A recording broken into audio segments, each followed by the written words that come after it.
Bonjour à tous et bienvenue dans ce 6h30. Le président de la République, Alassane Ouattara, séjourne en Arabie Saoudite à l'invitation de Sa Majesté, le roi Salman bin Abdul Aziz Al Saoud, serviteur des deux saintes mosquées.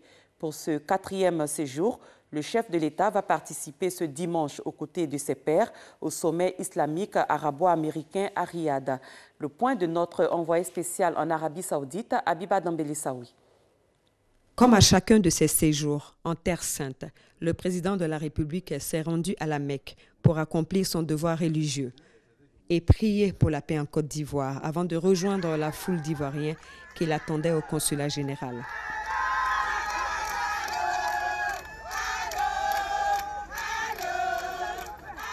Une ambiance de fête pour les Ivoiriens vivant à Djeddah et une occasion pour inaugurer la salle internationale de conférence du consulat général qui porte son nom, d'une capacité de 400 places. Le consul général de Côte d'Ivoire à Djeddah, Cissé Abdoul Karim, a traduit la joie de ses compatriotes. C'est un honneur pour nous de recevoir ce matin Son Excellence Monsieur le Président de la République. En cette occasion, nous sommes heureux et fiers de lui souhaiter la bienvenue, de bien vouloir accepter donc de faire une escale au consulat général et accepter que cette salle, cet auditorium de 400 places porte son nom auguste, ici dans la capitale économique donc, de Djeddah, qui est également la porte d'entrée des lieux saints de l'islam. Le président Alassane Ouattara se dit fier et heureux d'être pour la 4e fois en Arabie Saoudite. J'étais allé à la Mecque avec les frères et sœurs qui sont avec moi pour la Umrah que nous avons effectuée dans la nuit du jeudi au vendredi pour prier pour tous nos concitoyens, prier pour la paix en Côte d'Ivoire, prier pour la bonne santé et prier que les Ivoiriens continuent de se faire confiance pour que la Côte d'Ivoire aille de l'avant. Alors c'était un moment important pour moi et je voudrais vous dire à quel point nous nous sentons bien après ces moments de prière à la Mecque. Après avoir félicité les Ivoiriens résidant en Arabie Saoudite pour leur civisme, le président de la République a promis offrir des bâtiments au consulat général à Djeddah et à l'ambassade à Riyad. Déjà, il y a plusieurs années, du temps où notre frère Seydou Diarra était Premier ministre, quand cette acquisition a commencé, ceci a été une très très bonne chose et maintenant, voici, c'est un complexe qui nous appartient et moi je suis particulièrement fier que vous ayez décidé de nommer cet auditorium à mon nom et c'est une marque de gentillesse, d'amabilité de votre part et je voudrais remercier Monsieur le Consul, Monsieur l'Ambassadeur. Et nous sommes en route maintenant pour Riyad, où nous avons le sommet islamique arabo-américain à l'invitation de Sa Majesté, le roi Salman. Et évidemment, ce sommet verra la participation des pays de l'OCI, dont nous faisons partie, et le président Donald Trump des États-Unis qui envisage de s'adresser au monde musulman. Le chef de l'État a pris congé de ses hôtes de Djeddah ce samedi pour Riyad, où il a été accueilli avec tous les honneurs à l'aéroport royal par le prince Mohamed bin Abdurrahman bin Abdulaziz Al Saoud. Le président ivoirien prendra part ce dimanche au sommet islamique arabo-américain consacré à la sécurité internationale et au terrorisme, aux côtés de plusieurs souverains et chefs d'État, parmi eux le président américain Donald Trump, dont l'intervention est très attendue pour clarifier sa politique à l'égard du monde musulman. La Côte d'Ivoire fait partie des 34 pays membres de la coalition internationale de lutte contre le terrorisme, initiée en 2015 par Sa Majesté, le roi Salman bin Abdulaziz Al Saoud, serviteur des deux saintes mosquées. La conférence des ministres de la Jeunesse et des Sports de la francophonie CONFEJES a formé récemment les responsables bénévoles des 17 commissions et les représentants des départements ministériels de 6 pays de la sous-région, dont le Sénégal, le Mali, la Guinée, la Mauritanie, le Niger et le Burkina Faso.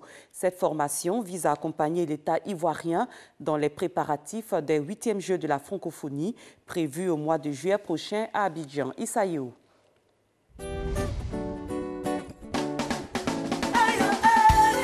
Pour la réussite des 8e Jeux de la francophonie à Abidjan, la conférence des ministres de la Jeunesse et des Sports de la francophonie, CONFEJES, a initié une formation à l'intention des bénévoles.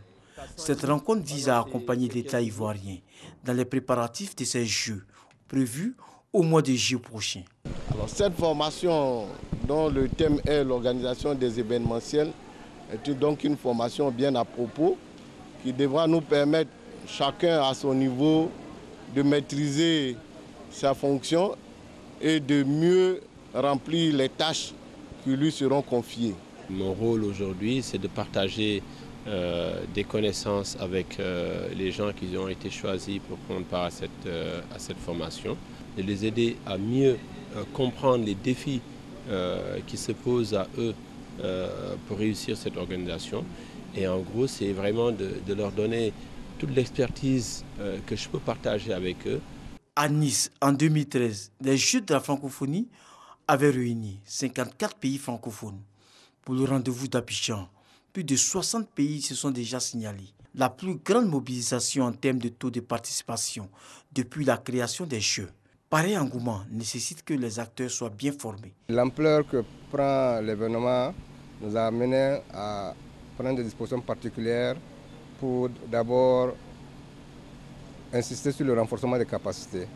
Parce que je crois que c'est cette valorisation des ressources humaines, cette contribution humaine qui est d'abord gage de qualité. Aider les commissions techniques, aider les organisateurs, aider les jeunes à maîtriser leur mission et à assurer des prestations de qualité. Le représentant du ministre des Sports et des Loisirs, Sekongo Kafalo Daouda, salue l'initiative de la CONFEJES. C'est une très grande joie pour la Côte d'Ivoire d'accueillir d'abord les Jeux de la francophonie. Ensuite, comment mettre les dispositifs en place pour que ces Jeux soient bien organisés.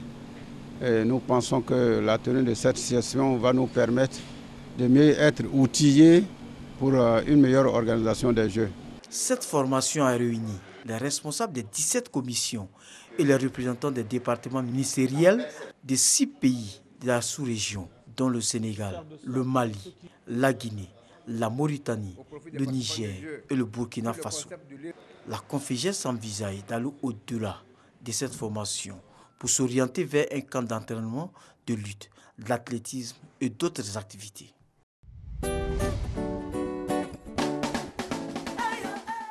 En culture, le café littéraire du Centre de documentation et d'information du Collège moderne de Cocody a organisé la cérémonie de lancement du livre « Chemin de l'entrepreneuriat jeune et de l'entrepreneuriat scolaire » de l'Ivoirien Jacques Dago.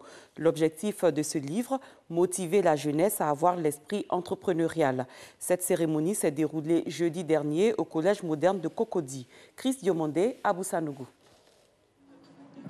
124 pages pour parcourir l'univers de l'entrepreneuriat jeune avec l'écrivain ivoirien Jacques Dago.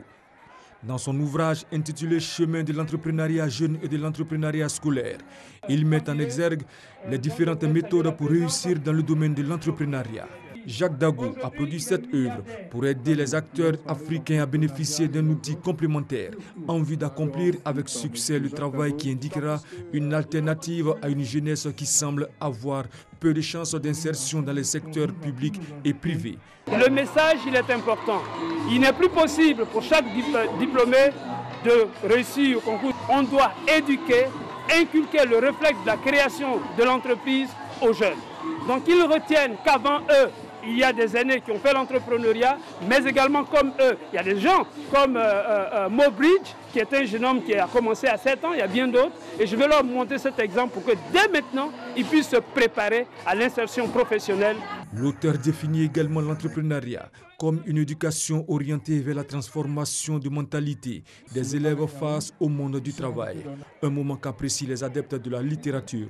Ce livre va nous apprendre beaucoup, ça va nous motiver de mieux s'organiser dans la vie quotidienne. On peut aussi dans plusieurs domaines créer des entreprises, des mini-entreprises. Donc on peut s'appuyer sur ce livre pour nous guider. Enseignant et consultant auprès de la direction de la vie scolaire, Jacques Dago est aujourd'hui à son 2e livre. Toujours en culture, l'Institut national supérieur des arts et de l'action culturelle INSAC a initié une saison artistique et culturelle au sein de l'établissement. Une grande première depuis la création de l'Institut. Objectif, mettre en exergue le génie créateur des étudiants et des enseignants. Issaïou. Une saison artistique et culturelle à l'Institut national supérieur des arts et de l'action culturelle, INSAC, ex-INA, Institut national des arts. La première depuis la création de l'établissement. Une rentrée culturelle effectuée au son des rythmes modernes et traditionnels.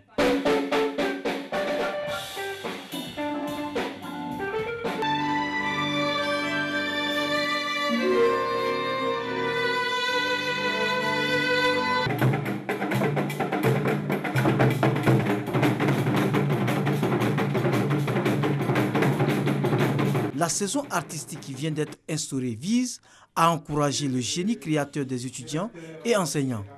Il faut simplement comprendre que la saison artistique est l'expression d'une thématique sous laquelle sont conduites les recherches, sont donnés les enseignements et sont produits les spectacles pour mettre en lumière et laisser voir l'ensemble de nos savoir-faire à travers nos productions artistiques et culturelles. La saison artistique et culturelle de l'INSAC est une initiative louable et innovante qui épouse la vision de M. le ministre de voir l'Institut former des artistes et des acteurs culturels qui produisent des richesses à partir de leurs talents. L'INSAC, depuis sa création en 1991, forme des techniciens, des administrateurs culturels, des administrateurs dans les arts, du tourisme, de la culture, de l'artisanat et des sciences de l'éducation artistique et culturelle. Cette saison artistique et culturelle est un prétexte pour la mise en place des festivals et salons de l'INSAC et de bien d'autres manifestations.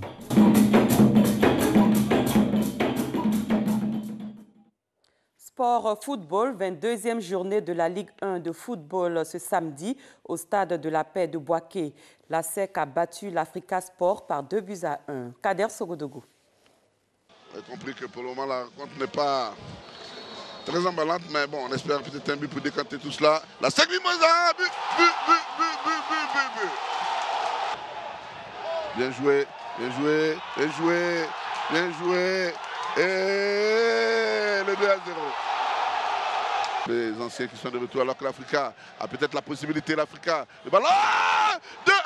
But, Africa Sport. Je vous ai dit, il reste encore 10 minutes et absolument rien n'est perdu. C'était le commentaire à chaud du match qui s'est déroulé hier au stade de Boaké, le grand derby entre l'ASEC Mimosa et l'Africa Sport. À l'étranger, à Milan, samedi après-midi, 100 000 personnes sont descendues dans la rue pour promouvoir l'accueil et l'ouverture de la société italienne aux migrants. De vendredi à samedi, 2000 personnes ont été secourues en Méditerranée et les gardes-côtes italiens multiplient les opérations de débarquement. Depuis janvier, le nombre de migrants arrivés dans la péninsule est en augmentation de 40% par rapport à la même période de l'an dernier. Le gouvernement japonais approuve une loi spéciale qui va permettre à l'empereur Akihito, âgé de 83 ans et souffrant, d'abdiquer dès la fin 2018. Son fils, le prince héritier Naruhito, montera alors sur le trône de la plus ancienne famille régnante au monde. C'est la fin de ce 6h30. Merci de l'avoir suivi. Très bon dimanche à tous et à toutes.